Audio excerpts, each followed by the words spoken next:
les comentaba que esta engorda, depende el peso plato, va a ser hasta dónde va a llegar ahora sí que su talla. Después, para nosotros también es importante conocer el caso de estos organismos, el sistema en el cual se van a manejar.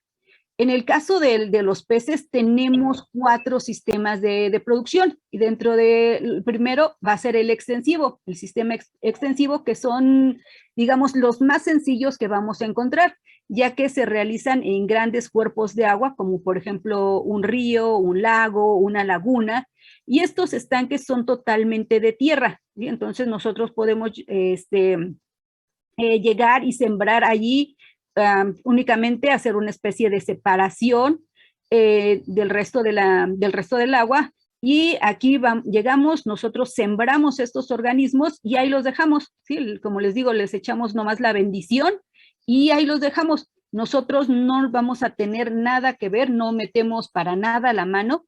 La alimentación va a ser 100% natural. ¿Y a qué me refiero con natural? Que únicamente estos organismos se van a alimentar de la productividad primaria que va a existir en el agua. Y con esto me refiero al plancton, tanto al fitoplancton como al zooplancton. Entonces yo no tengo ningún tipo de manejo sobre estos organismos. Realmente lo que voy a sembrar va a ser muy poquito, ya que pues también lo que voy a cosechar va a ser muchísimo menor de lo que sembré, porque como yo no los veo si están comiendo o no están comiendo, si se mueren, si se enferman, etcétera, etcétera. Entonces, lo que yo voy a cosechar realmente va a ser menor a lo que sembré. El ciclo productivo va siendo mayor a lo que son los 8 meses, es decir, bastante, bastante largo, porque pues únicamente se van a estar alimentando de lo que va a haber en el agua, que incluso hay épocas en donde el plancton va a disminuir. Nuestro siguiente sistema de producción va a ser el semi-intensivo, que ya es un poquito más sofisticado, ya cuenta con instalaciones, es decir, con estanques ya sea de concreto o lo que se conoce también como estanques semirrústicos, en donde son paredes de cemento, pero el piso sigue siendo de tierra. Aquí la alimentación ya va siendo 50% natural y 50% artificial, por lo cual yo ya requiero realizar ciertos manejos sobre estos organismos. Entonces yo los voy a sembrar y cada cierto tiempo voy a sacarlos, los voy a muestrear y con eso voy a calcular la cantidad de alimento que les voy a estar yo administrando.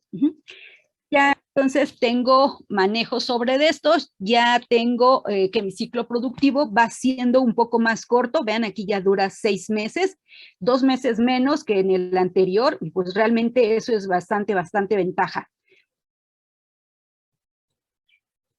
Después tenemos lo que son los sistemas intensivos, en donde vamos a encontrar que aquí ya va siendo el manejo por cada etapa de desarrollo del organismo. Entonces yo tengo unas instalaciones para lo que es la parte de los reproductores, otra en donde voy a encontrar lo que son las incubadoras, otro en donde voy a tener a los alevines y después ya en los estanques de afuera, en donde se encuentra la preengorda y la engorda. Cada una ya va a estar separado por su etapa de desarrollo. Y pues bueno, como yo ya requiero mayor número de instalaciones, estas también ya me van a aumentar su costo por el material de construcción, que estos pueden ser ya totalmente de cemento o también se utilizan mucho lo que es la fibra de vidrio.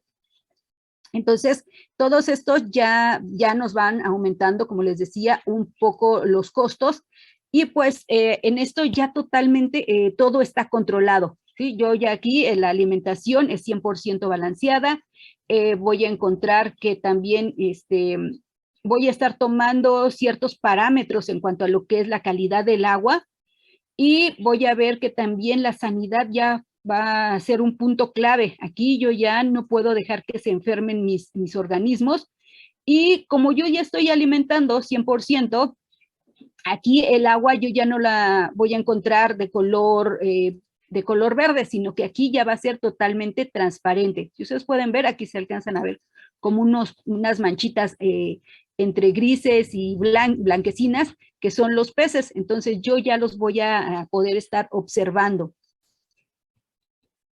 Y finalmente tenemos lo que son los sistemas hiperintensivos, que únicamente se está manejando para 3 especies, que son las tilapias, el camarón y algunas especies de peces de ornato. Y van a decir ustedes, ¿y por qué nada más estas?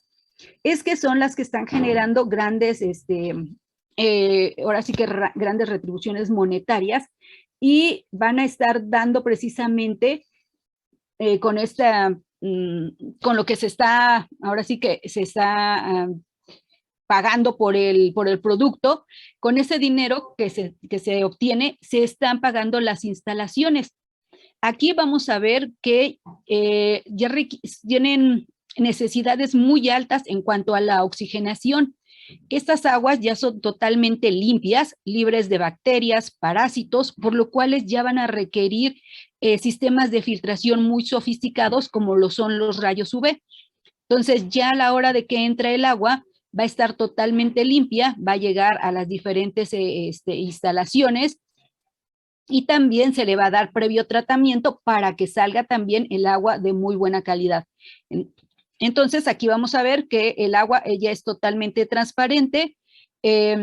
Lo que es el personal va a ser exclusivo por cada etapa de desarrollo y pues no pueden estar entrando y saliendo las personas. También es el acceso va a ser bastante restringido.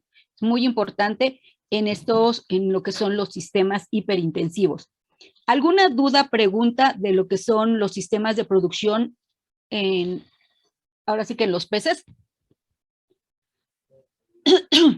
¿La pesca no se consideraría como un sistema de producción? ¿La qué, perdón? La pesca. ¿La pesca? Ajá, o sea, de peces de océano Ah, y no, así. no, no. Por eso tenemos separado nosotros lo que es la pesca de la parte de la piscicultura.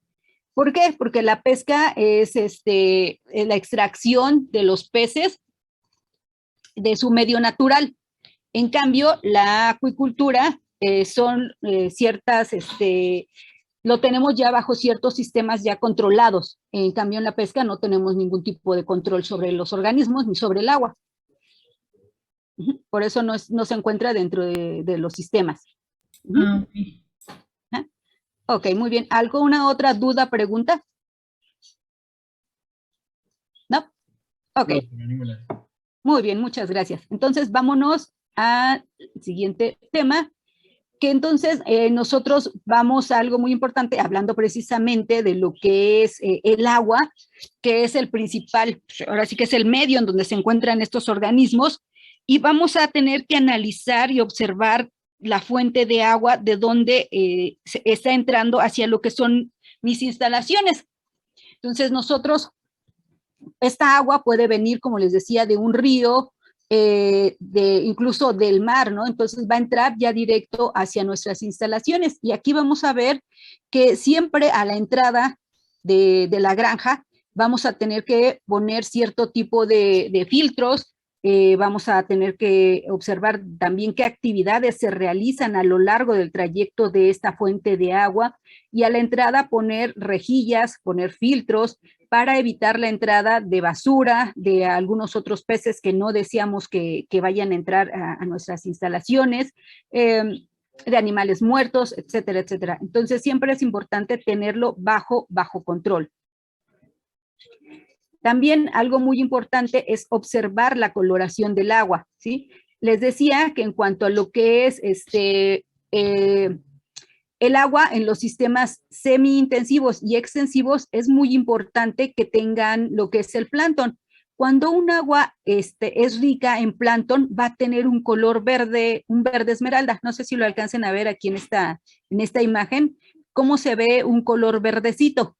¿Sí? Entonces, este estanque que tenemos aquí nos está diciendo que tiene un agua muy buena para lo que son los peces. ¿Y por qué? Pues aquí va a haber un equilibrio entre lo que es el plancton, el oxígeno y los peces. Cuando alguno de estos ya sea aumenta o disminuye, la coloración del agua va a cambiar. Vean, en este caso, no sé de qué color la puedan observar ustedes, yo la veo como medio grisácea. Entonces, aquí vamos a ver que ya la cantidad de plancton es demasiada y el consumo del oxígeno que va a haber aquí lo está utilizando el mismo plancton. Entonces, debido a la gran cantidad de plancton que va a haber, va a cambiar esta coloración, se va a observar ya más, más grisácea. En cambio, tenemos que en los sistemas, como les decía, en los sistemas intensivos e hiperintensivos, el agua es totalmente transparente. Si yo veo que en mi sistema intensivo de repente se comienza a poner verde, es que algo está fallando en los filtros. Entonces yo debo de inmediatamente dar solución, porque estos animalitos están acostumbrados a estar en aguas totalmente limpias. Si por alguna razón, como les decía, estos filtros fallan, esto se comienza a poner de otro color, ellos inmediatamente se van a comenzar a estresar y pues bueno, ya sabemos que el estrés es el desencadenante número 1 de las enfermedades. Entonces, poco a poco van a comenzar a enfermar y si no damos tratamiento, pues estos organismos pueden llegar a morir. Entonces, sí es importante ubicar en qué sistema de producción estamos para ver la coloración del agua también y que sea la correcta dependiendo, como les decía, del sistema. En cuanto a, les estaba platicando del que hay que estarles checando lo que son las variables fisicoquímicas del agua y las más importantes que se manejan en la piscicultura es el oxígeno disuelto, el amonio, los nitratos, la temperatura, el pH, la dureza general y la dureza específica. Tenemos aquí nosotros en esta tablita, que si me hacen favor ustedes de copiarla, tenemos a los peces dulceacuícolas y a los peces marinos. En el caso del día de su práctica, van a estar trabajando con peces dulceacuícolas. Entonces, tengan en cuenta estos parámetros que en cuanto a lo que es el oxígeno disuelto, va siendo de 5 miligramos por litro. Incluso hay algunos que llegan a soportar 3 miligramos por litro. ¿Cómo se llama? El oxígeno disuelto como que más bajo. En cuanto a lo que es el amonio, debe de estar totalmente en ceros, aunque algunas especies llegan a todavía soportar 0.2 miligramos por litro. Igual lo que son los nitritos deben de estar en 0 miligramos por litro, aunque algunas todavía no soportan 0.8 miligramos por litro. En cuanto a lo que es la temperatura, pues va a ser variable. Depende si estamos hablando de un pez de aguas frías, como por ejemplo la trucha, un pez de aguas cálidas, como por ejemplo la carpa, o un pez de aguas un poco más, más calientitas, como es la tilapia. Entonces, depende mucho de la especie que nosotros estemos manejando, va a ser la temperatura que va a estar teniendo el organismo.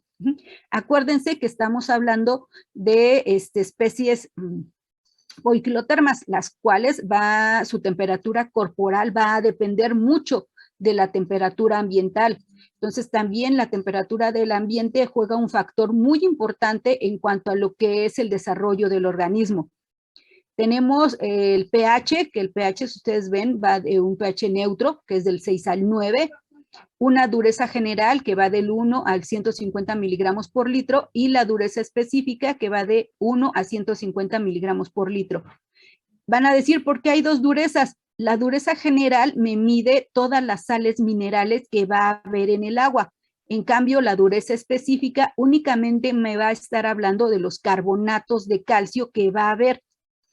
En el caso de los peces marinos, pues realmente es muy importante estas durezas, porque de ahí ellos van a desarrollar, bueno, en el caso tanto de peces de aguas dulces como peces de aguas saladas, es importante las sales minerales, porque de ahí van a desarrollar lo que son las escamas, lo que van a ser el exoesqueleto en el caso de los crustáceos, y en el caso de los moluscos van a ayudar al desarrollo de las conchas. Entonces, es muy importante la parte de las durezas. Bueno, todos son importantes, ¿verdad? Pero les recargo más estas partes de las durezas. ¿Alguna duda, pregunta de lo que son las variables físico-químicas? No, doctora. No, muchas gracias. ¿No? ¿Ninguna duda, pregunta? No, doctora, Mándeme. Yo sí tengo una pregunta. Es que yo no sé o yo no entiendo qué es eso de dureza. Por eso les decía, la dureza general es la cantidad de sales minerales que hay en el agua. Es la Sales minerales, ok. Ajá, la concentración de sales minerales en el agua, que es la dureza general. La Ok. dureza específica únicamente nos va a hablar de los carbonatos de calcio. Dureza específica. Ok, gracias, doctora. ¿No? ¿De qué? Entonces, les decía que para su práctica requiero que ustedes tengan a la mano precisamente estos parámetros dulce acuícolas, porque van a trabajar con especies de agua dulce. Doctora, una pregunta. Mándeme. ¿El amonio era lo mismo que los nitratos? No. Precisamente para allá voy. Ok. ¿Sí? Precisamente vamos a hablar de este ciclo que conlleva el amonio, los nitritos y los nitratos, que a este ciclo se le conoce como el ciclo del nitrógeno. En el caso de los peces realmente es muy importante que se establezca este ciclo, ya que de ahí va a derivar también que nuestros organismos estén en buenas condiciones. Y entonces vamos a ver que los peces, ahora sí que de manera normal, están desechando este amonio por medio de lo que es la respiración. También vamos a encontrarlo en la urea, en el excremento y en las proteínas que van a estar liberando. También vamos a encontrar que este amonio se va,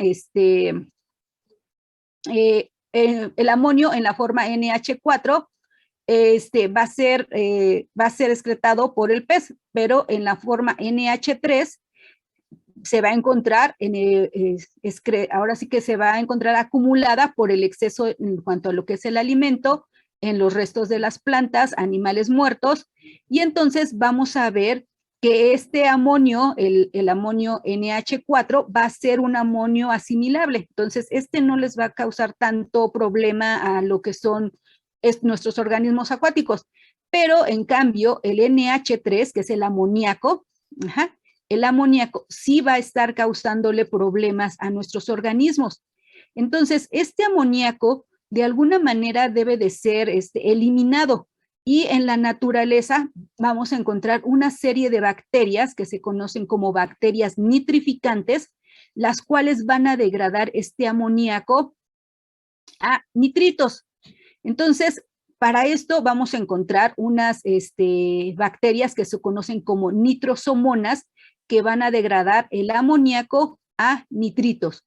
Estos nitritos aún así siguen causando cierto grado de intoxicación en los peces, por lo cual también necesitan ser degradadas y vamos a encontrar que se van a degradar también en lo que se conocen como los nitratos.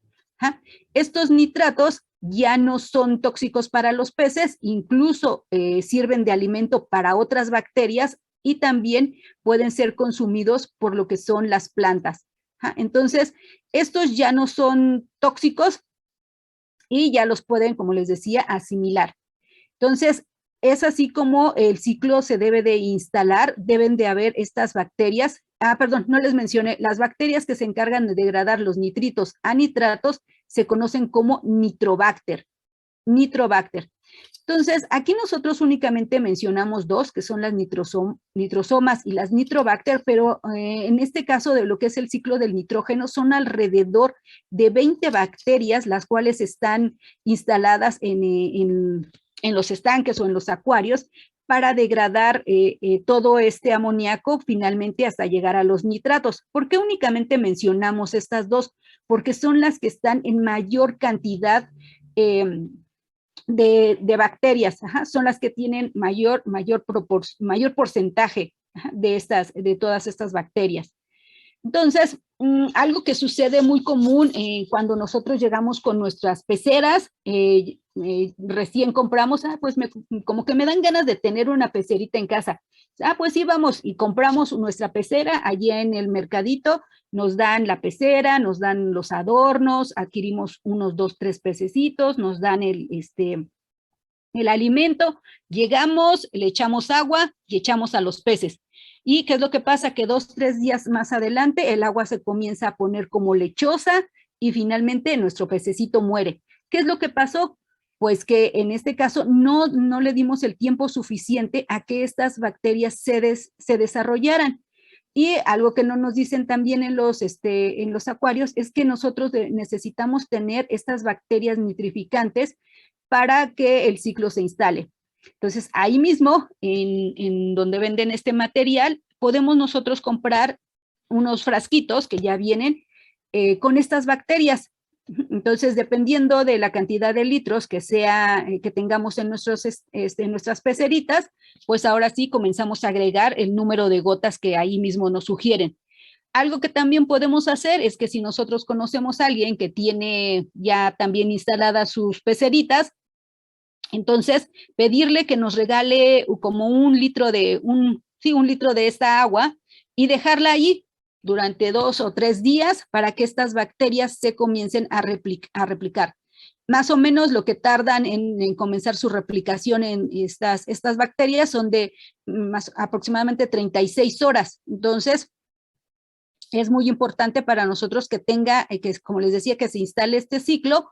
Una vez que ya se ha instalado, ahora sí, colocamos a nuestros peces y esperamos que también los peces, por medio de las heces y la orina, también van a estar desechando algunas bacterias nitrificantes, ayudando a que también se establezca este ciclo del nitrógeno. Entonces, como les mencionaba, es muy importante tenerlo ya bien establecido antes de colocar a los peces. ¿Alguna duda o pregunta de este ciclo?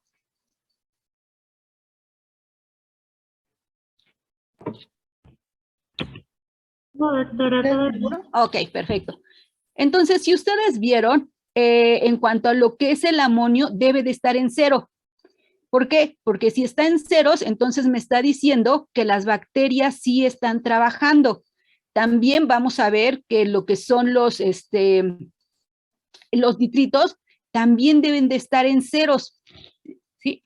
¿Por qué? Porque entonces también estamos viendo que estas bacterias, que hay suficientes bacterias que se están encargando de degradar el amoníaco y los nitritos. Ajá, entonces, por eso esas dos nos deben de dar en 0. Hay algunos peces que sí llegan a soportar, si ustedes ven, algunos límites de tolerancia, pero aún así es mejor que esté en ceros. Lo ideal es que esté en ceros. ¿Cómo se va a realizar este muestreo del agua? Se pueden hacer evaluaciones. Mándeme. Hay plantas que fomentan. Sí, Ay, en algunos. Perdón, creo que se me muteó. Que sí hay plantas que fomentan el proceso para que se dé más rápido. Sí, lo que se recomienda, bueno, si ustedes pueden también meter algunas plantitas, pero también hay que ver el tipo de pez que vayan a meter. Porque, por ejemplo, en el caso aquí, si ustedes ven, tengo un pez, un japonés, y estos peces japoneses, como les encanta comer las plantitas, ¿eh? Entonces, hay que ver qué tipo de pez es el que vamos a meter, si vamos a meter plantas. Porque, como les digo, los peces japoneses son la mayoría los que son de la familia de los ciprínidos, les gusta mucho comer las plantas y también incluso muchas veces andan hasta chupando las piedritas del fondo. Entonces, es importante ver qué tipo de adornitos ponemos. Pero si ustedes pueden poner plantas todavía de lo que es de plástico y los adornitos que tengan, también es muy bueno. ¿Por qué? Porque ahí se van a instalar todas estas bacterias. En todos estos adornos, piedras, ahí las bacterias van a estar acumuladas. Algo que también se me olvidaba mencionarles es cuando realizan la limpieza de los acuarios. También sacan todos los aditamentos, el castillito, el buzo, el cofrecito que ponen, las piedras, todo lo sacan y lo lavan perfectamente bien. Incluso le llegan a poner jabón o cloro, ¿no? ¿Y esto qué es lo que hace? Pues mata todas estas bacterias. Cuando regresamos nosotros al pez, junto con un poco del agua que se conservó, pues no son suficientes bacterias y otra vez empezamos, ¿no? Entonces se pueden llegar a enfermar nuestros organismos. Entonces, ¿qué es lo que se recomienda? Sí, lavarlo, pero únicamente con agua potable, nada de ningún agente químico, ni cloro, ni jabones. Y como les decía, con suficiente agua va a ser lo mejor. Ahora Muchas sí. Gracias. No, ¿de qué? Ahora sí, vámonos. Mande, ¿alguien me hablaba? Perdón por interrumpir, doctor. Dime, dime. Ahí en el esquema marca que hay ciertas bacterias que desnitrifican estos nitratos. ¿Y Ajá. las vuelven a hacer amoníaco? ¿O Algunas sí, hay cómo está la algunas, cosa? no, hay algunas bacterias que sí también van a liberar lo que es el amoníaco. Por eso, como les decía, se debe de establecer como un ciclo precisamente en donde no haya tanta competencia, haya la misma cantidad de bacterias nitrificantes que de bacterias que también están desechando este amoníaco. Ujú. Ok. Ok, muy bien. Gracias. Entonces, vámonos a, como les decía, nosotros vamos a obtener una muestra de esta agua y entonces la vamos a analizar. Lo ideal es que sea de manera directa, ahí al pie del estanque, en donde llevemos nuestros aparatos. En este caso, vean, este se conoce como un oxímetro. Este oxímetro tiene una sonda, la cual se va a introducir en el agua y estos oxímetros ya nos miden lo que es la temperatura, el pH, ahora sí que los niveles de oxígeno, y hay unos que ya están muy sofisticados que incluso también ya nos van a estar dando lectura de lo que es el amoníaco y los nitritos, aunque pues acuérdense, entre más sofisticados son, más caros van a ser. Este está aproximadamente como en 10,000 pesos y la sondita, esta es la que es un poco más cara. Es más cara. Es lo más caro de todo el paquetito. Les decía, este es uno de los más sencillos, puede haber otros más sofisticados que ya incluso llegan hasta los 30,000 pesos. Entonces, muchos acuicultores pues los tienen porque realmente vale la pena estar haciendo este monitoreo del agua. Por ejemplo, en lo que son los sistemas extensivos, pues como no tenemos ningún manejo, allí no realizamos este monitoreo. Pero en el caso de los sistemas semi-intensivos, se realiza por lo menos una vez cada 15 días. En el caso de los intensivos, se realiza por lo menos una vez a la semana. Y en el caso de los hiperintensivos, se realiza por lo menos una vez al día. Entonces, vean la cantidad de veces que se debe de estar realizando por la cantidad de organismos que va a haber dentro de esos estanquecitos. Entonces, estar comprando, tenemos otro método que es por medio de reactivos. Estos reactivos, nosotros vamos a tomar, como les decía, una muestra y los vamos a agregar en estas probetas que tenemos aquí en la imagen y dependiendo del reactivo va a ser el número de gotas que vamos a ir agregando. Y entonces aquí se va a dar una coloración, la cual la vamos a comparar con una tabla que trae nuestro kit y vamos a hacer la comparación. Entonces, una vez que veamos que la coloración se parece a alguno de los que vienen en la tablita, pues ya va a ser ¿cómo se llama? El valor que le vamos a dar. Entonces, realmente estos métodos colorimétricos son algo subjetivos, porque la tablita puede ser que ninguno de la coloración que yo tengo en mi muestra no le da ninguna de estas, entonces más o menos el que se le aproxima. En cambio, pues los aparatos, como el oxímetro, ya nos va dando mayor certeza en cuanto a lo que es la lectura. ¿Sí? Vamos a ver que esta muestra también, la muestra del agua, la debemos de analizar al microscopio, obteniendo una gota de agua para calcular la cantidad de plancton que va a haber en el agua. ¿Sí? Entonces voy a hacer un conteo en una cámara de Neubauer y voy a sacar un aproximado de las partículas de lo que es el plancton.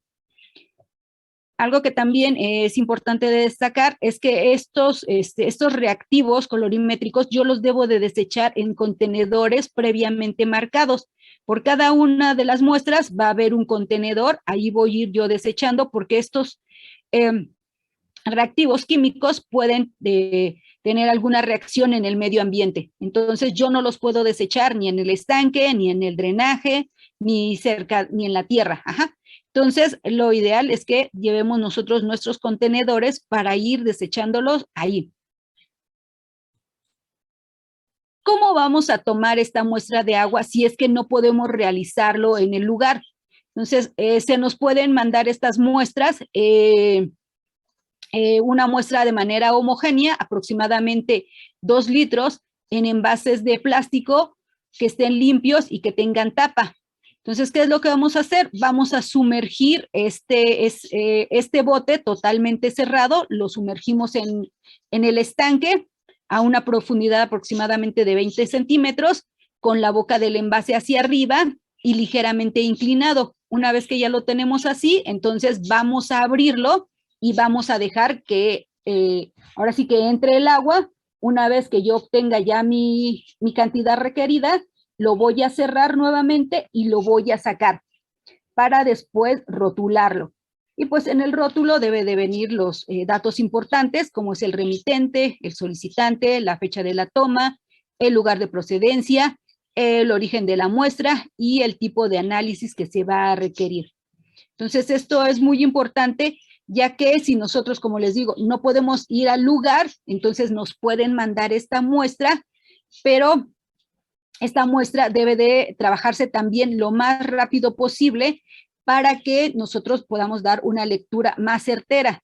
Podemos mandar esta muestra en congelación, que va de -10 a -20 grados centígrados, o en refrigeración a 5 grados centígrados, pero el tiempo máximo en que va a conservar estas características va a ser de 24 horas en refrigeración, y en congelación va a tener aproximadamente de 3 a 4 días. Entonces, es muy importante que si nosotros vamos a mandar esta muestra, sea lo más rápido posible. Por eso les decía que de preferencia fuera de manera directa en el estanque. También otra parte muy importante que nosotros debemos de observar al entrar en nuestras granjas es si se tiene algún tipo de fauna nociva, algún tipo de fauna extra.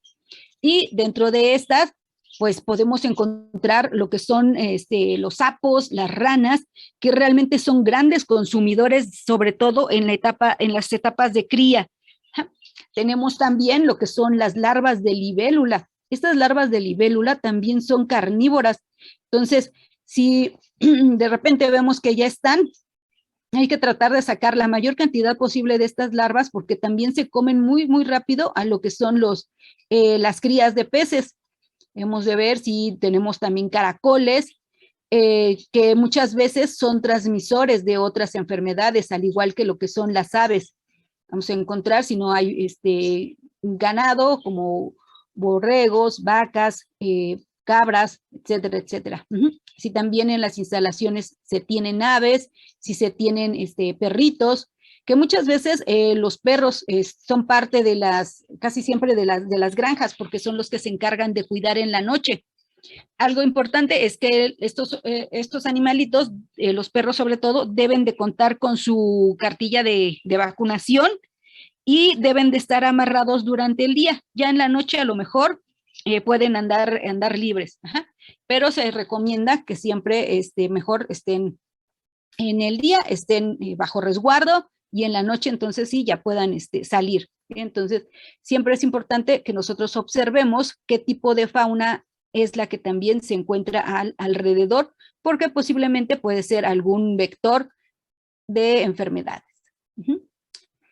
Vámonos en cuanto a lo que es el alimento, que acuérdense, es parte súper importante, ¿no? Más del 60% de los gastos de una producción se va precisamente en esto, en el alimento.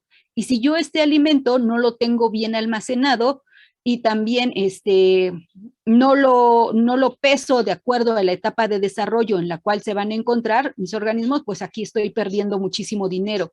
Entonces, dentro de las características que debe de cumplir el almacén del alimento es que únicamente se guarde el alimento, que al alimento se le dé una rotación, también que esté sobre tarimas y lejos de las paredes, que tenga una buena ventilación, y que a la entrada también tenga una rejilla para evitar la entrada de roedores, que es la mayor parte de las veces los que vamos a encontrar. Como les decía, pesarlo de la manera correcta dependiendo de la etapa de desarrollo en la cual se van a encontrar. Y también la distribución. A la hora que nosotros vamos a alimentar es darles como al voleo, se le conoce. Entonces yo tomo un puño o una jicarita y la voy a aventar a lo largo de todo el estanque. Voy a aventar el alimento y voy a ver cómo mis peces inmediatamente suben a comer. Y se ve así como un frenesí, ¿sí? Se ve como todos los animales suben. Si yo a la hora que estoy alimentando veo que 1 o 2 pececitos no se están acercando, que andan ellos allá como que dándole vueltas y no se acercan a comer, a esos peces, ahora sí que en especial voy a estarlos observando qué es lo que les está pasando, por qué no se están acercando a comer. La reacción normal de los peces a la hora de aventarles, como les decía, el alimento es inmediatamente acercarse y comenzar a comer, a comer, a comer, a comer. Ya después de 2 o 3 minutos ya se sacian y entonces ya se alejan. Pero primero ahora sí que es estar comiendo. Una vez que yo he observado cómo se alimentan mis organismos, entonces hay que muestrear también el alimento. Y por cada bulto o saco que se muestree, voy a obtener de 500 a 1000 gramos, dependiendo de lo que yo esté sospechando, y se van a muestrear al menos el 10% de los costales al azar. Sobre todo voy a muestrear los costales que yo vea que tienen el alimento aglutinado o con manchas. ¿Sí? Entonces, de ese voy a tomar de 250 hasta 500 gramos. Voy a guardarlo, la muestra la voy a guardar en bolsas de papel y después en bolsas de plástico para rotularlas. Igual, deben de llevar de qué materia prima están hechos, el nombre del remitente, la fecha del muestreo, la fecha de elaboración, la presentación, el tamaño y el contenido nutricional. Eso es muy importante. ¿De dónde vamos a obtener estos datos? Pues de la etiqueta del producto. Una vez que yo ya tengo mi muestra, entonces ahora sí la voy a mandar a analizar, ya sea que yo pida un análisis de aflatoxinas, un análisis de sustancias tóxicas específicas, puede también ser de parásitos, de bacterias, y el que siempre es de cajón es un químico proximal. Entonces, yo ya más o menos voy sospechando de qué es lo que puede estar afectando a mis organismos. Algunos alimentos que se recomiendan entre apicultores es, por ejemplo, lo que son las vísceras de ave, se cocen y una vez cocidas se muelen y se van a mezclar con el alimento y ya se les da a los peces. ¿Esto con qué finalidad se va a realizar? Este alimento tiene mayor cantidad también de proteína, haciendo que también los peces crezcan en menor tiempo. Entonces hay que estar checando cómo va a ser, cómo se lleva a cabo también todo este procedimiento para que en ningún punto vaya a contaminarse y a la hora que yo dé de comer no les vaya a causar algún tipo de daño o lesión a los organismos. También en algunos lugares le recomiendan mezclar el alimento de los peces con alimento de aves, porque también es rico en proteínas y hacen que también el pez vaya aumentando más rápido de tamaño. Doctora, sí, dime. He visto que en algunas producciones Ajá. incluso compran menudencias de pollo, vísceras, pellejos, lo que sobra. Ajá. Creo que ahí hay una imagen de lo que me refiero en las cubetas. Sí, aquí.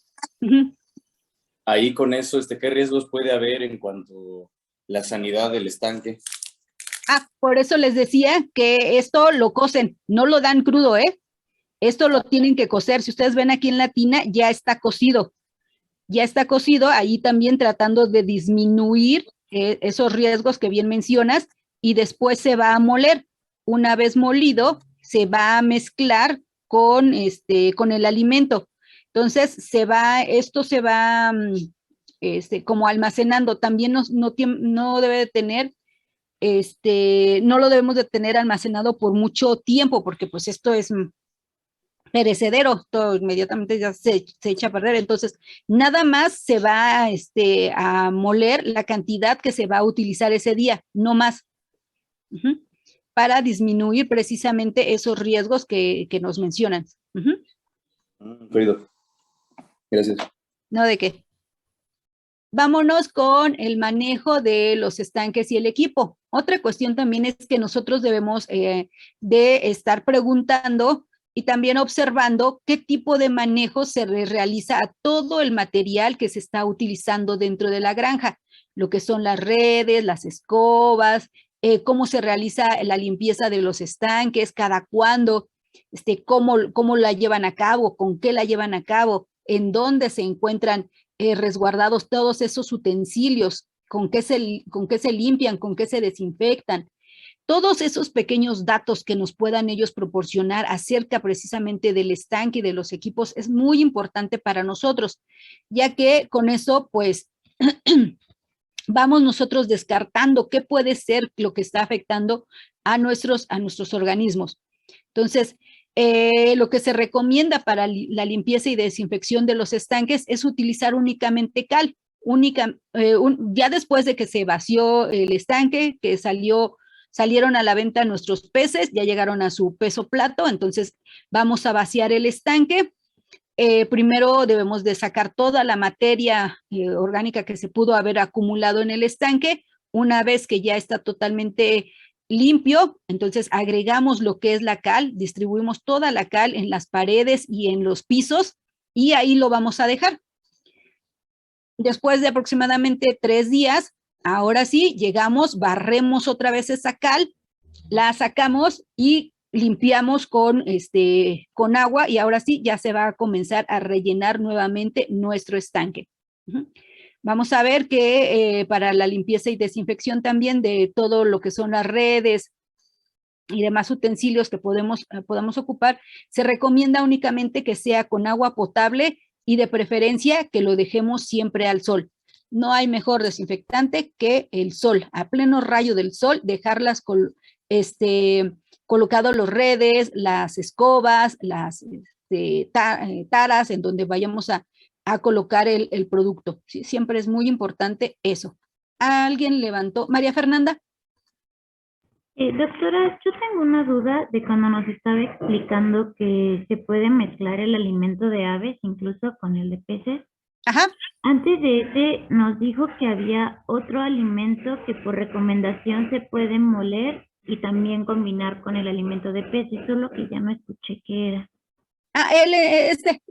¿Cómo se llama? Las vísceras de ave que se cocen y se muelen. Ah, ok. Ajá. Gracias, doctora. No, ¿de qué? Ajá. Ok. Ahora sí, ya nos vamos sobre lo que son los peces, los peces muertos. Nos vamos sobre los peces, perdón. El muestreo de los organismos propiamente. Y entonces, algo muy importante es que no podemos muestrear nosotros a los peces muertos. En algunos lugares nos dicen que sí, pero siempre y cuando nosotros estemos observando que el organismo ya está ahora sí que en las últimas, y entonces nosotros mejor lo sacrifiquemos. Entonces, pero que lleguemos nosotros al estanque y que veamos que ya algunos pececitos están flotando y que incluso se llegan a ver así como algodonosos, yo ya no los puedo utilizar porque no podemos, no vamos a diferenciar de lo que está, por la causa por la cual se llegó a morir el organismo. ¿Sí? Los cambios post-mortem en el caso de los peces son bastante rápidos.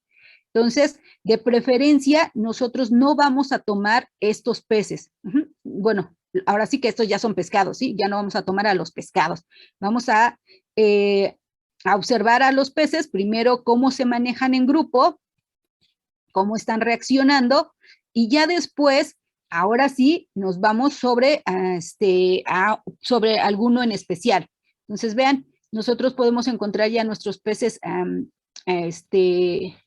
muertos y vemos que ya no tienen incluso algunas partes, ya no tienen aletas, en la parte del abdomen ya no se encuentran las vísceras, ya les han sacado los ojos, vean cómo han deshilachado totalmente las aletas, porque después de que el pez muere, inmediatamente los demás peces vienen y como no se mueve, como lo empiezan a picotear. Sí, y entonces empiezan a desgarrar y finalmente le hacen un hoyo. Entonces, para nosotros, como les decía, estos no nos van a decir qué es lo que está pasando en el estanque. Y entonces nos vamos ahora sí sobre el muestreo de los peces. En el caso de los peces, vamos a realizar primero un examen físico general y después una inspección directa. Voy a muestrear primero a mis peces, los voy a ver cómo se comportan en grupo. Como les decía, a la hora de que yo los alimento, deben de subir a comer y después de eso deben de andar nadando de manera muy tranquila. Y una vez que yo ya he realizado esto, ahora sí me voy sobre 1 o 2 peces, dependiendo de la cantidad de organismos que vaya yo a muestrear. Y entonces ahora sí ya voy a hacer una inspección de manera directa. En el caso de peces de tallas pequeñas, de 3 a 10 centímetros, se recomienda que los manejemos con redes de cuchara. En peces de tallas medianas, con más o menos de 11 a 30 centímetros, se recomienda la sujeción de manera manual. Entonces, algo muy importante, aunque es una sujeción de manera manual, siempre es necesario tomar nuestras medidas de precaución. Es decir, yo los puedo sujetar con un trapo húmedo o con una red también, pero que esté de acuerdo al tamaño del organismo. Algo que también se nos recomienda antes de comenzar a tomar nuestras muestras es que una vez que ya lo hemos revisado y que nosotros observemos que tiene ciertos tipos de lesiones, entonces ahora hagamos una contención química para que tomemos las muestras de manera más rápida sin causarle tanto estrés al organismo. Entonces, ¿cómo vamos a contener a sobre todo lo que son los peces? Vamos a realizar una sedación con esencia de clavo. Aproximadamente vamos a utilizar 15 gramos de clavo en 1 litro de agua. O también ya lo que vamos a poder ir a comprar en las farmacias es el eugenol. No sé si ustedes saben, cuando van al dentista, huele a clavo, ¿no? Esa es la esencia de clavo, ese es el eugenol.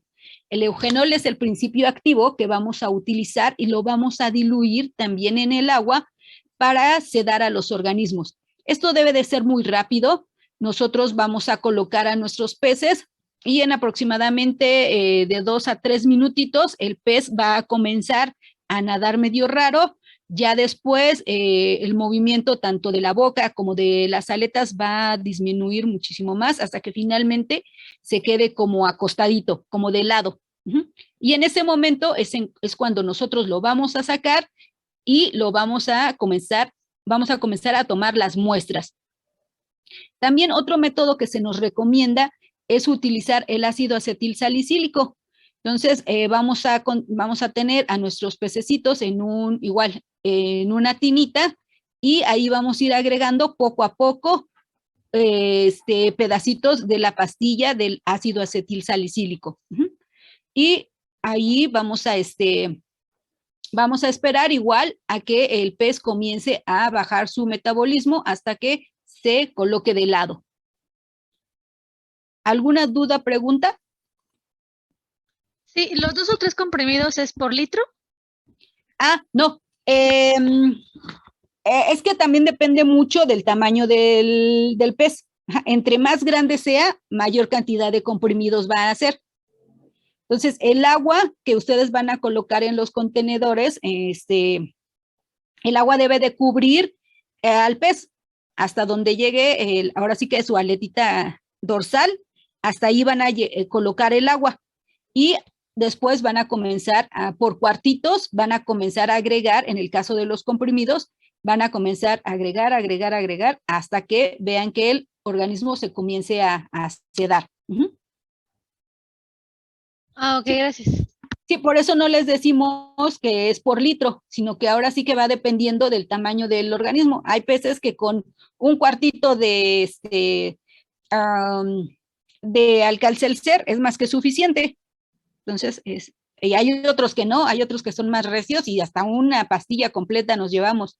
Entonces depende mucho, por eso les recomendamos irlo agregando por cuartos. Ok, entonces vamos a revisar de manera muy, muy rápida lo que es la anatomía externa. Vamos a revisarle al organismo los ojos, la boca, vamos a revisar la integridad de las aletas, Vamos a revisar que su cuerpo esté totalmente cubierto de escamas, que en el cuerpo no tenga ningún tipo de lesiones, ningún tipo de parásitos, que muchas veces los podemos observar a simple vista. Todo esto lo vamos a observar de manera muy, muy rápida de los dos lados. Una vez que hemos realizado esto, si es posible, los regresamos de nuevo a su contenedor. Ajá. Entonces, algunos, se pueden copiar también esta tablita, algunos aspectos a considerar entre un pez sano y un pez enfermo, es por ejemplo en la natación, cuando los peces están enfermos, su nado va a ser errático, de manera irregular. Incluso en algunos vamos a ver que comienzan a dar giros sobre su mismo eje. Entonces, esto ya no es el nado normal en cuanto a un pez sano.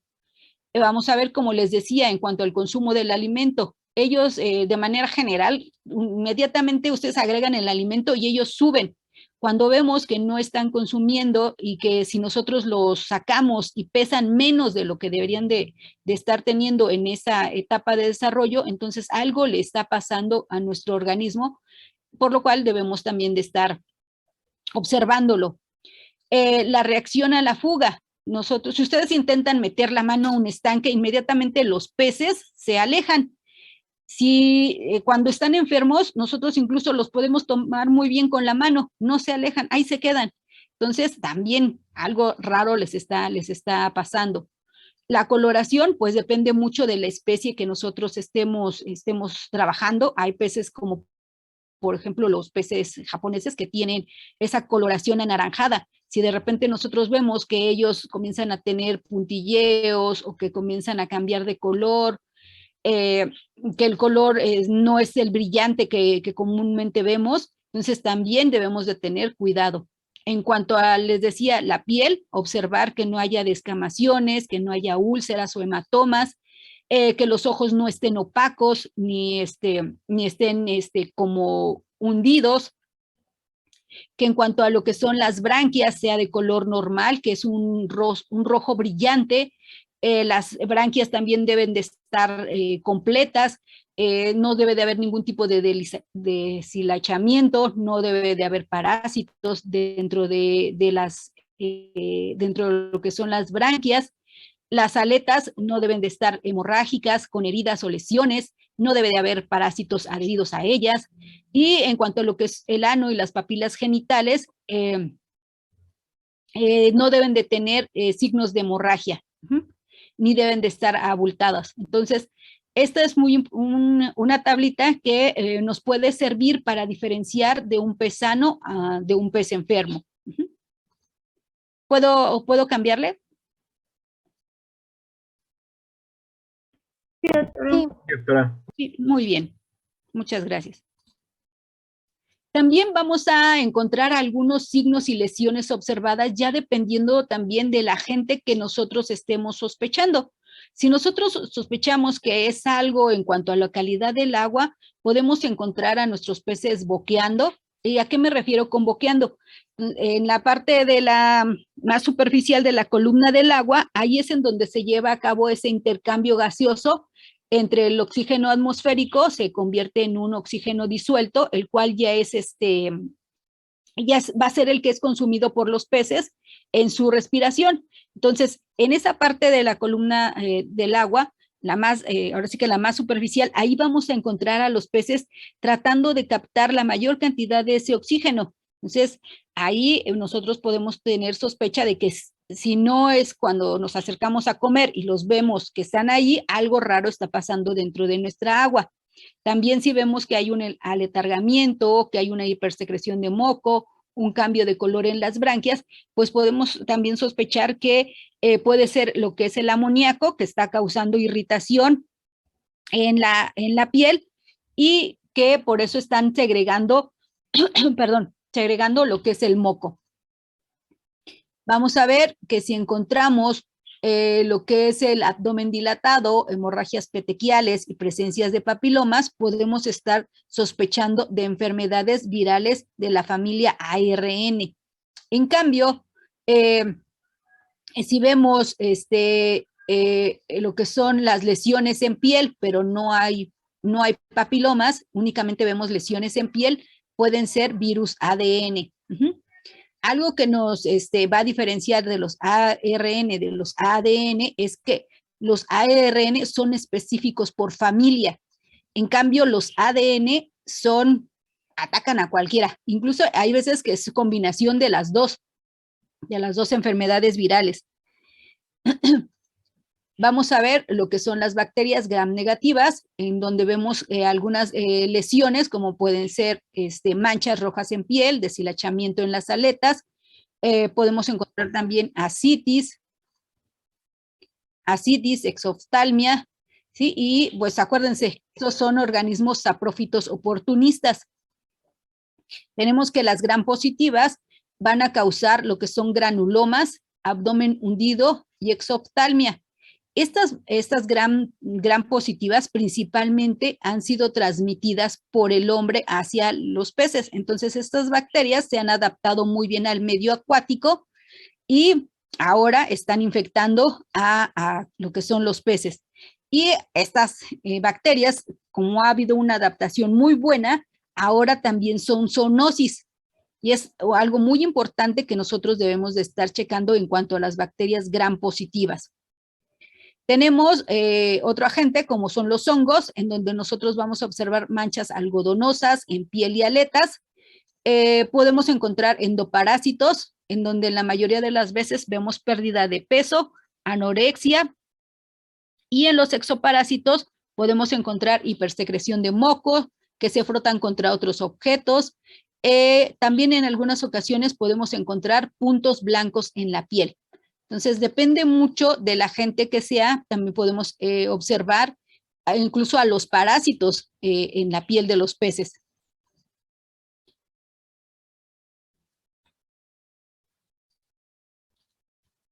Sí, aquí vamos a observar algunas imágenes de lo que son los problemas por calidad del agua. Vean, nuestros peces están así. Esto es lo que se conoce como boquear. Están en la parte más superficial de la columna del agua, tratando de capturar la mayor cantidad del oxígeno. Y vean, aquí no hay presencia de alimento, entonces no tendrían, y no se ve que estén comiendo. Entonces, estos pececitos nos indican que en el agua no hay suficiente oxígeno disuelto, por lo cual ellos están teniendo esta actitud. Vamos a ver lo que son las lesiones, si pueden alcanzar aquí ustedes a observar, lesiones en la piel, lo que es el abultamiento del abdomen, y vean lo que es la exoftalmia. Incluso puede ser unilateral o bilateral, dependiendo de la severidad que va teniendo el cambio en el agua. Algunas lesiones de las enfermedades virales que podemos observar, sobre todo en las enfermedades ADN, vean, las zonas hemorrágicas muy características en la parte de lo que es el abdomen. En el caso, estas son truchas, y vamos a observar estas zonas hemorrágicas en la piel de los peces. Ya de manera interna, nosotros podemos observar petequias, vean, todas estas petequias en la parte de lo que es el hígado y los intestinos. Tenemos lo que son las enfermedades bacterianas, el enrojecimiento de las aletas, cómo están las zonas, las zonas hemorrágicas en las aletas. Vemos igual la citis, la exoftalmia, y en algunos, dependiendo del grado de severidad, vean, ya incluso ya ni siquiera tienen la piel, ya se ve el músculo. Entonces, nos dice también lo que se ha visto es que ahora sí que lo que aguantan los peces en cuanto a lo que es el dolor es bastante amplio. Y pueden incluso estar así todavía los pececitos, pero esto no es indicativo que estén bien. Y muchas veces ya no nada más vemos estas lesiones, sino que también aquí vamos a encontrar algunos otros agentes, como por ejemplo las enfermedades micóticas también, en donde vemos nosotros las manchas algodonosas, que hay decoloraciones en la piel. Vamos a ver que incluso si nosotros pudiéramos llegar a sentir la piel de los peces, se va a sentir como si fuera lija, como si fuera una lija. Entonces, también vamos a estar, ahora sí que tocando la piel de estos pececitos. Y ven, hay enfermedades como la saproglenia, que junto con otros hongos van a atacar a los peces, y esta es una lesión muy característica, en donde se instalan detrás precisamente de la aleta pectoral. Aquí vemos la zona algodonosa. Tenemos, en cuanto a lo que son los endoparásitos, varios van a atacar sobre todo la parte de la cabeza haciendo boquetes, vean, como si fueran unos hoyos de afuera, perdón, de adentro hacia afuera, comiendo incluso el hueso de la cabeza en los peces.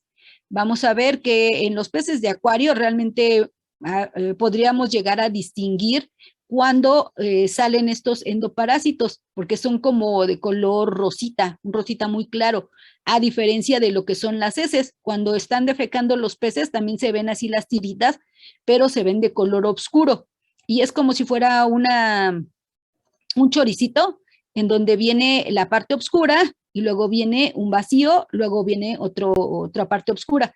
Es así como van a defecar, pero si nosotros vemos que de manera continua está saliendo esta como tripita de color rosa claro, entonces hay que tener especial cuidado de que no sean parásitos.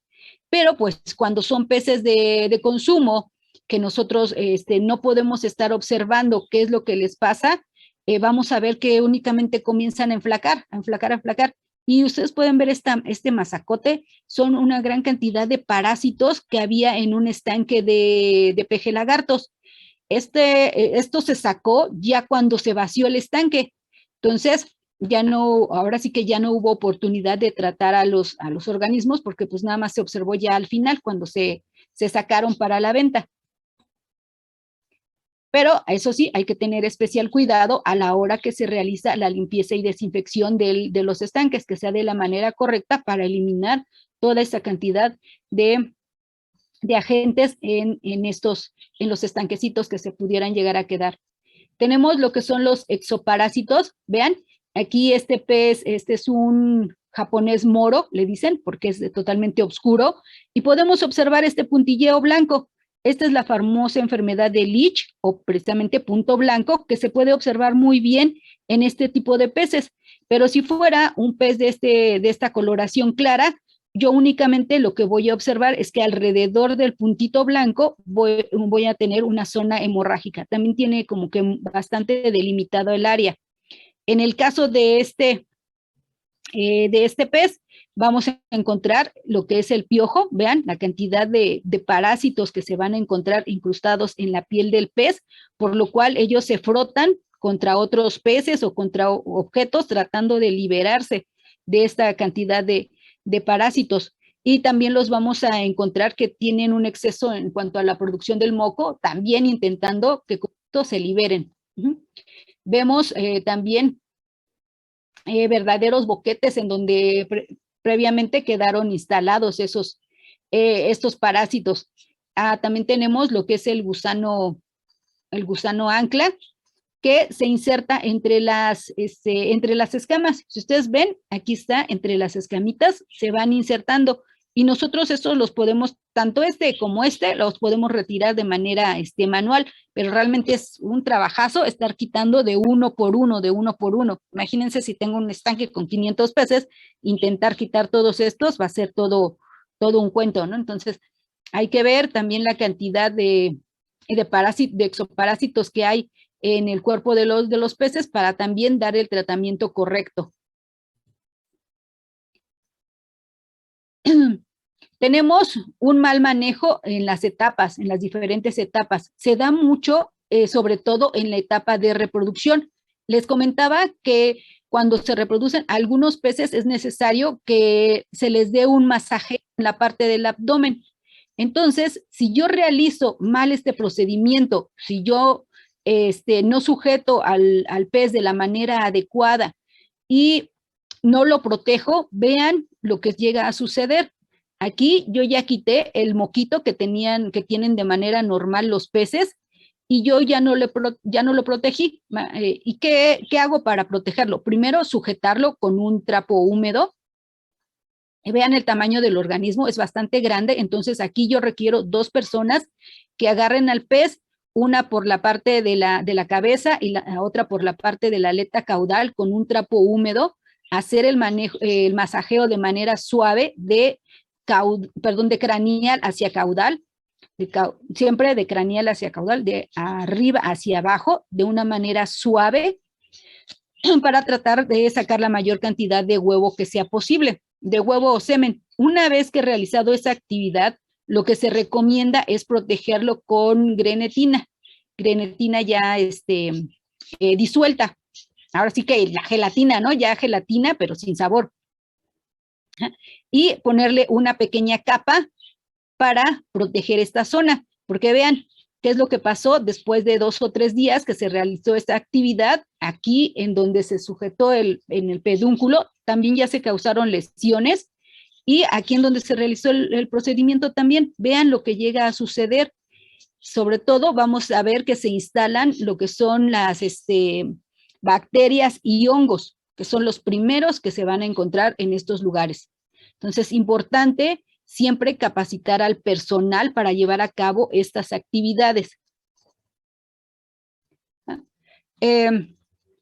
También especial cuidado después de que se realiza la reproducción, regresarlos al estanque y que naden de la manera correcta, porque muchas veces se tienen mucho tiempo afuera y ya cuando los regresa uno al estanque, pues ya se murieron. Y entonces, pues esto ya es pérdida. Entonces también realizarlo de manera rápida, sin causar tanto estrés en el organismo. Un mal manejo después de que realizamos el desagüe o la limpieza de los estanques, muchas veces no se llegan a capturar todos los peces, y a la hora de que se abre ahora sí que el desagüe, por ahí se llegan a atorar los pececitos. Este pez estaba atorado en un desagüe. ¿Por qué? Porque no protegieron esta parte de aquí, ¿sí? Y luego muchas veces se confía uno, deja que se vacíe el estanque, no lo revisa, y cuando regresa uno, aquí están todos los pececitos muertos, todos los que no se capturaron, aquí se quedaron sin que los pudiera sacar uno, y se mueren porque no va uno a revisar constantemente el estanque. Un mal manejo al redeo. Cuando nosotros capturamos a los peces, por lo general en una orilla, se realiza este procedimiento para seleccionar los que ya se van a ir a la venta. Si nosotros los tenemos también mucho tiempo aquí, podemos causarles mucho estrés, y ya después vamos a encontrarlos que ya están muertos. O cuando se va redeando, nosotros no tenemos cuidado en dónde pisamos y podemos llegar a apachurrar a los pececitos. Entonces, también, como les decía, capacitación al personal, eso es parte fundamental de todo esto. La consanguinidad, después de ciertos tiempos, en las épocas de reproducción, es necesario que se adquieran ejemplares de otras granjas para estar renovando esa sangre. Si se cierra, vean, sobre todo hay muchas malformaciones, no hay aletas, no hay protección en la parte de las branquias. Vamos a encontrar que tienen incluso malformaciones en la boca, no tienen ojos, les falta el opérculo, hay gifosis o lordosis. Entonces, hay muchos problemas en cuanto a lo que es la consanguinidad, por lo que se les recomienda por lo menos una vez al año cambiar los reproductores. Algunos tumores por la edad, sobre todo se presentan en los peces que vamos a encontrar en los estanques externos.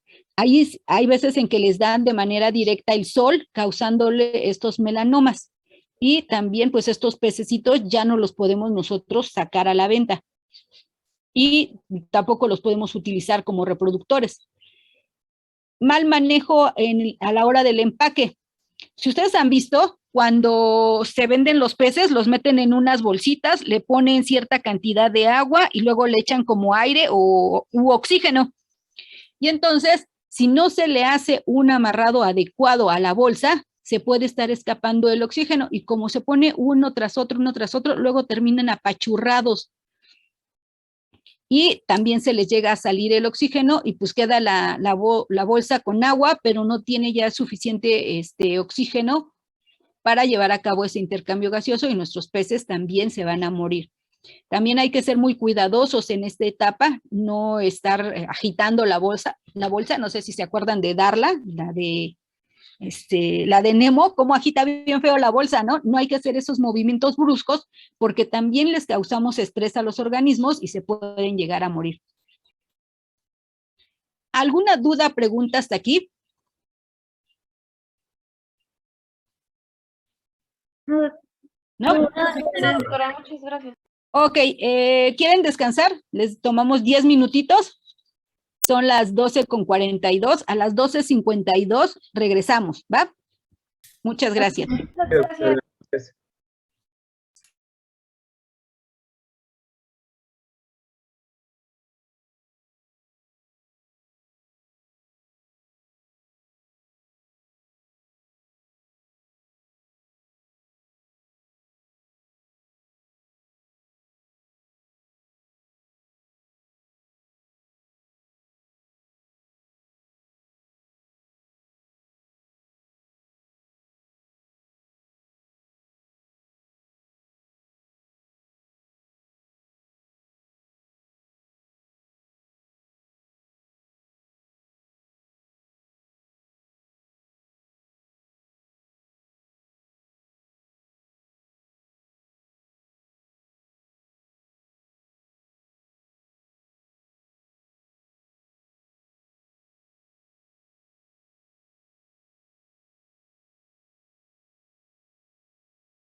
¿Listo? Vamos a continuar entonces. En el caso de lo que son los peces, una vez que ya están sedados, entonces ahora vamos a tomar rápidamente las muestras. ¿Qué tipo de muestras podemos obtener en estos organismos? Pues podemos obtener lo que es sangre para pruebas hematológicas, biopsias de piel para pruebas histológicas, biopsias de branquias, si nosotros estamos sospechando de enfermedades micóticas, bacterianas o virales, frotis, heces o punciones. Todo depende de lo que nos esté indicando, sobre todo la parte de lo que es la calidad del agua y también aunado a la parte de la alimentación. Entonces, y la observación de los organismos. Entonces, yo más o menos ya voy sospechando qué es lo que puede estar causándole a nuestro organismo. Entonces, yo ya voy a enviar estas muestras. Ajá. Una vez que yo ya las he obtenido, entonces también puedo tomar lo que es una muestra de sangre. En el caso de los peces, podemos obtener sangre por tres vías. La primera es por el pedúnculo caudal, que es una de las más utilizadas, en donde en el caso de los peces van a tener al costado una estructura que es más visible que el resto del cuerpo, que se conoce como línea lateral. Nosotros observamos este pequeño puntilleo a lo largo de todo el cuerpo del pez. Y vamos entonces a ubicar esta línea lateral. Después de que ya la tenemos ubicada, entonces ahora con una aguja de insulina voy a entrar por donde se encuentra lo que es el pedúnculo caudal. También necesito establecer en dónde se encuentra el pedúnculo caudal de mi organismo, que es esta estructura que está sosteniendo a la aleta caudal, se conoce como pedúnculo caudal. Una vez que ya entonces ya tengo dónde está el pedúnculo caudal y la línea lateral, entonces con mi aguja de insulina voy a introducirla exactamente sobre esta línea y voy a comenzar un poquito a mover hacia arriba y hacia abajo la aguja. Y con esto voy a sacar mi muestra de sangre. Algunas personas entran de manera lateral a la línea lateral y otras van a entrar por la parte de abajo, ¿sí? Ahora sí que dependiendo de cada quien cómo se acomode, podemos encontrar aquí una arteria que precisamente es la del pedúnculo caudal, donde tiene mayor cantidad de irrigación. Otro punto en donde nosotros vamos a obtener sangre es en la parte de la branquia. Voy a levantar esta estructura que se conoce como el opérculo, voy a ubicar lo que son las branquias y aquí en las branquias, en donde se unen todas, aquí voy a meter también la aguja y voy a comenzar entro aproximadamente como medio centímetro y voy a jalar porque aquí también voy a encontrar una arteria que es la arteria branquial y ahí también voy a obtener una muestra de sangre. Y finalmente lo que es la punción cardíaca. En el caso de los peces voy a realizar por la parte ventral unas líneas. Entonces voy a trazar una línea de lo que es la aleta pectoral hacia lo que es la parte del opérculo y del otro lado también. En donde estas líneas se cruzan, voy a introducir igual primero mi aguja, aproximadamente medio centímetro, y voy a recargarla después hacia la derecha. Perdón, hacia la izquierda. ¿Y por qué hacia la izquierda? Porque de ese lado tiene recargado el corazón el pez. Entonces me voy a ir hacia la izquierda y voy a succionar para obtener la muestra de sangre. En cuanto a la cantidad de sangre que pueda yo obtener, pues va dependiendo mucho del tamaño de nuestro organismo. Pero muchas veces lo que más podemos llegar a obtener es de 0.1 a 0.2 mililitros. Tampoco es mucha la cantidad de sangre. Ahora, algo que aquí es muy importante de resaltar es que la sangre de los peces se coagula muy rápido. Entonces, si yo quiero realizar un frotis, es necesario que yo ya tenga mi instrumental ahí a la mano Entonces yo coloco rápidamente, una vez que la he sacado, la coloco de manera muy rápida en el portaobjetos y realizo mi frotis, ¿sí? Porque si yo ya obtuve la muestra de sangre y estoy tratando de encontrar el portaobjetos y ahora dónde la voy a poner, si la pongo en un tubo con o sin anticoagulante, todo eso, ya después vamos a ver que cuando nosotros querramos sacarla de la jeringa, ya está totalmente coagulada. Entonces, eso es algo muy importante en cuanto al manejo de la sangre de los peces. Entonces, voy a realizar biopsias de diferentes lugares. Puedo obtener una biopsia de lo que es la branquia. En un mismo portaobjeto puedo poner varias muestras. Voy a obtener, como les decía, de lo que son las branquias. También puedo obtener un pedacito de piel, un pedazo también de aleta, y puedo realizar un frotis del cuerpo del organismo, ¿sí? Todo depende de cuántas muestras puedan entrar en este portaobjetos. Una vez que ya he obtenido mis muestras, si yo lo que requiero es realizar también inspección por la parte interna, entonces ahora me voy a la eutanasia. Acuérdense que la muerte del animal debe de realizarse con la mayor rapidez posible e inmediatamente debe de ser procesado. ¿Cuáles son los métodos más recomendados por la FAO? Pues un golpe térmico, en donde se utiliza agua con hielo. Yo, después de que obtuve mis muestras, entonces en un contenedor voy a colocar agua con hielo y ahí voy a sumergir a mis organismos a esperar que bajen su metabolismo y después mueran. Un choque eléctrico, también un corte arterial y el decapitado. Pero también va a depender qué tipo de muestra es la que voy a estar utilizando. No se recomienda el choque eléctrico porque va a alterar.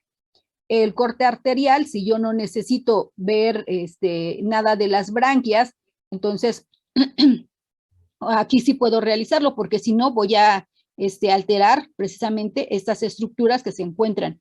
Igual el decapitado, si yo no voy a obtener muestras de la parte de la cabeza, pues puedo realizarlo. Pero el que les digo que más se recomienda es el golpe térmico. Doctora, una pregunta. Mándeme. ¿Y cuánto tiempo aproximadamente se muere el animal con el golpe térmico?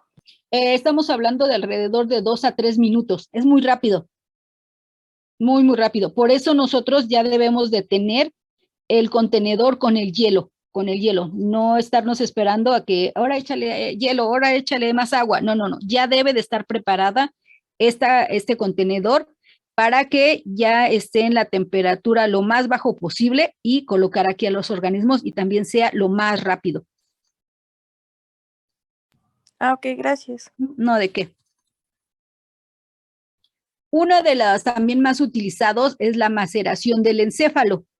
Y vamos a realizar aquí una intersección también de la comisura interna de lo que es la boca hacia la parte de lo que es un poco arriba del ojo y del otro lado también, donde se van a cruzar estas líneas, que si ustedes pueden observar es exactamente como en medio de los ojos, por la parte dorsal. Aquí voy a entrar con mi estilete. Entonces, acuérdense que esto es hueso, y voy a utilizar un poco de fuerza y voy a introducir el estilete, voy a macerar el encéfalo y con eso voy a desconectar al pez. ¿Cómo voy a saber que ya realicé el procedimiento de la manera adecuada? Cuando el pez se quede con la boca así, como abierta, tenga la boca abierta, entonces ya eso es un indicativo de que realicé bien el procedimiento. Una vez que ya realicé esta eutanasia, ahora me voy a la parte de la necropsia. ¿Cómo voy a realizar la necropsia en los peces? Bueno, en este caso ya es un pescado. Voy a trazar una línea del poro anal, toda línea media ventral hasta la altura de la inserción de los opérculos, hasta acá, ¿sí? Entonces, voy a empezar de caudal hacia craneal, de donde está el poro anal hacia la inserción de los opérculos. Después voy a realizar el siguiente corte, que va a ser de la inserción de los opérculos hacia la aleta dorsal. ¿sí? Entonces, aquí realizo mi segundo corte. Mi tercer corte va a ir del donde terminé el segundo, que es en la base de la aleta dorsal, hacia aproximadamente paralelo a al primer corte, en donde se encuentra el poro anal. Ajá. Y por último, de la aleta dorsal hacia el poro anal. Ajá. Y voy a realizar una especie como de ventana. Y con esta ventanita yo voy a dejar expuesto todos los órganos de la cavidad celómica, ¿sí? Entonces, ahora sí, yo ya puedo realizar la inspección, no nada más de lo que fue, de lo que es la cavidad, sino que también voy a abarcar un poco de piel y de músculo para observar su coloración y que también no haya ningún tipo de parásito incrustado entre el músculo. Ajá. Entonces, rápidamente reviso la anatomía interna, observo lo que es el hígado, el corazón, el estómago, los intestinos, esta bolsita de aquí que se conoce como la vejiga natatoria, si puedo observar la gónada también, y ahora sí que es lo más que nosotros podemos estar observando. Es por eso que necesitamos nosotros tener a la mano un esquemita de cómo están las estructuras por la parte interna de los peces. Entonces, con eso yo voy a realizar mi muestreo en diferentes organismos para observar, como les decía, aquí podemos observar lo que es la vejiga natatoria. Vean, esta pequeña línea blanca es la gónada, vemos lo que son los intestinos. Aquí en este pez que es chiquitito, pues apenas alcanzamos a ver una pequeña línea, pero vean acá, en un pez que ya está más grande, es la misma gónada, pero se alcanza ya a observar que ocupa una mayor proporción de la cavidad. Aquí vemos a una hembra, en donde en la hembra se alcanzan a ver los ovocitos de color amarillo ocre. En cambio, en el macho, la gónada del macho es de un color como amarillo crema, muy, muy, muy tenue. Vamos nosotros a observar primero in situ y después vamos a ir sacando todos los órganos para después separarlos y colocarlos en una caja de Petri. Entonces, observamos lo que es intestino, observamos lo que es hígado, la vesícula biliar, porque también en el caso de los peces podemos observar la vesícula biliar, que debe de estar del mismo color que de un mamífero, al igual que lo que es el hígado.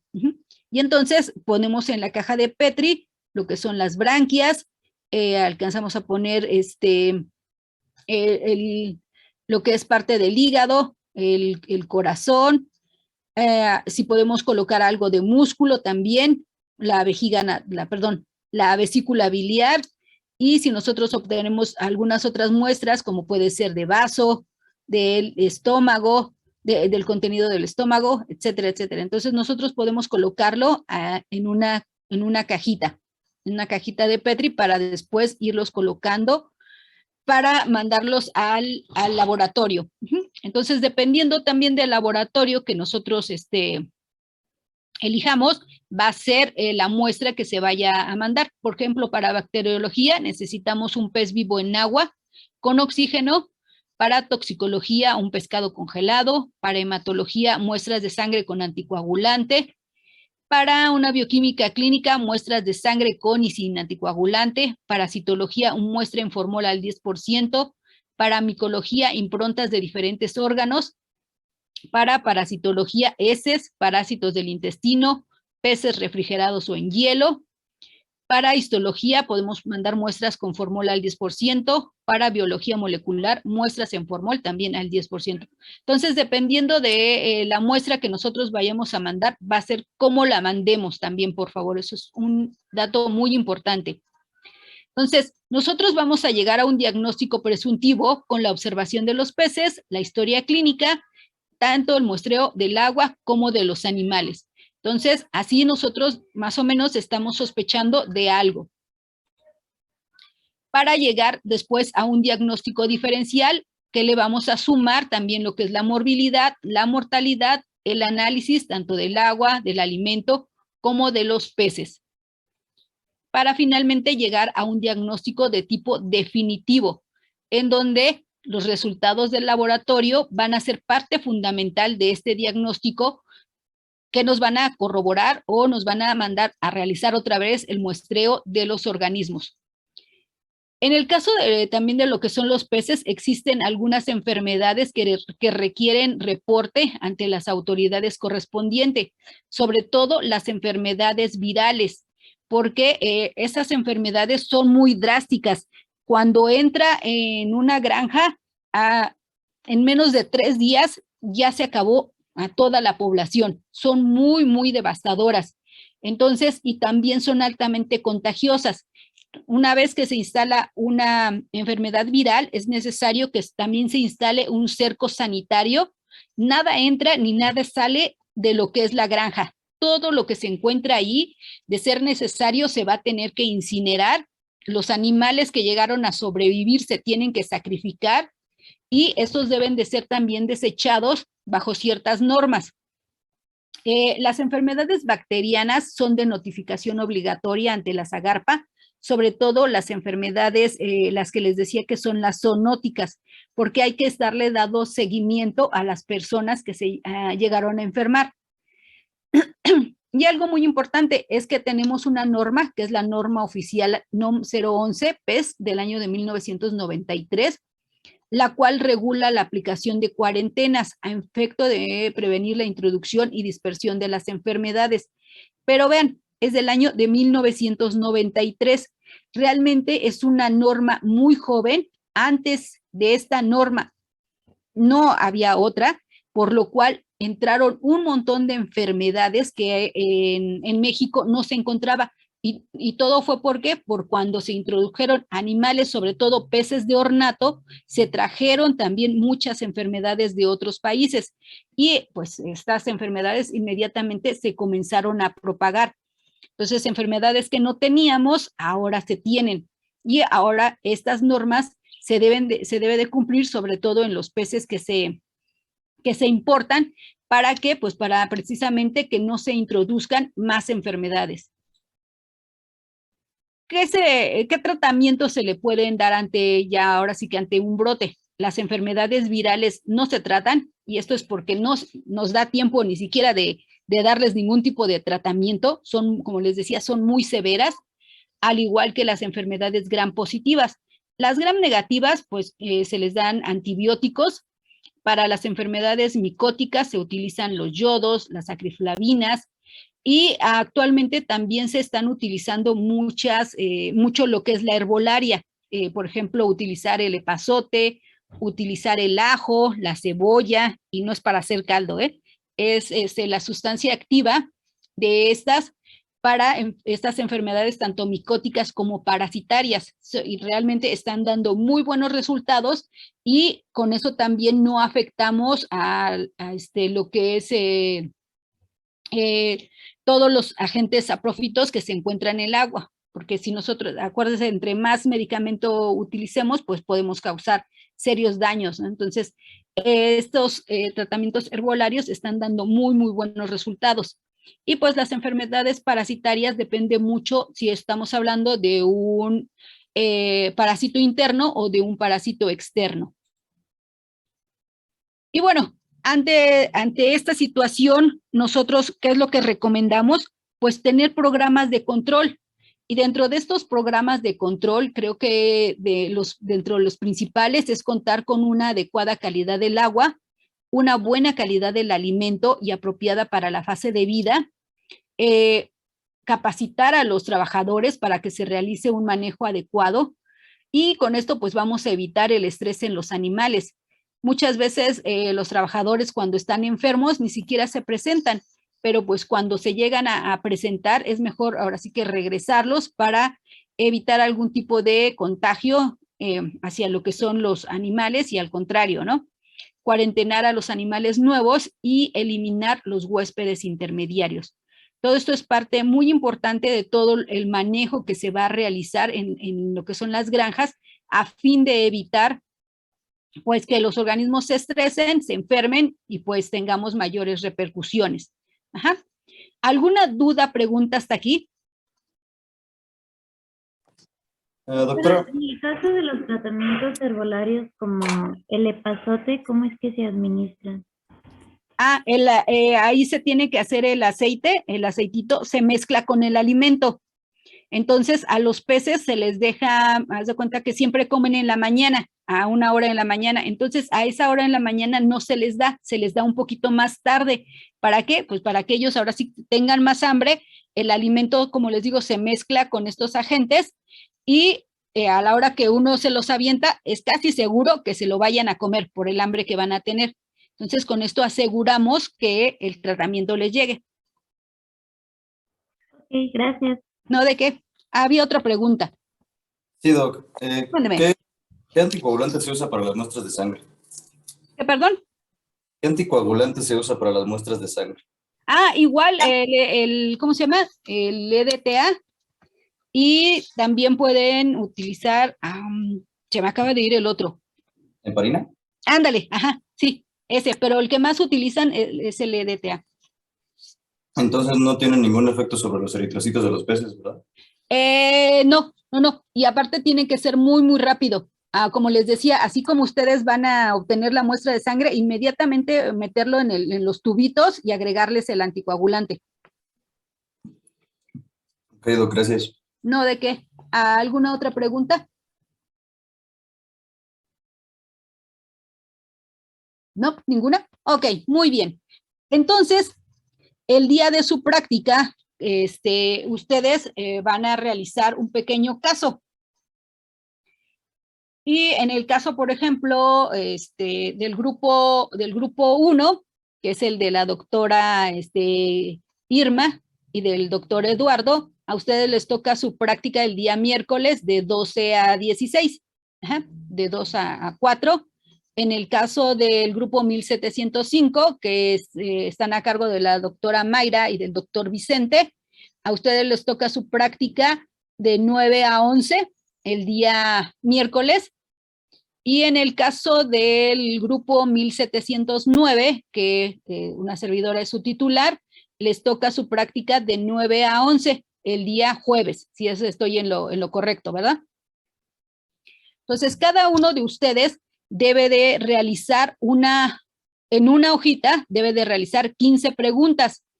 Estas preguntas se las van a realizar de manera directa al productor, porque vamos a estar desde una granja acuícola. Entonces, estas preguntitas ustedes las van a tener ahí en su hojita y las van a ir contestando conforme nos vaya contestando el productor.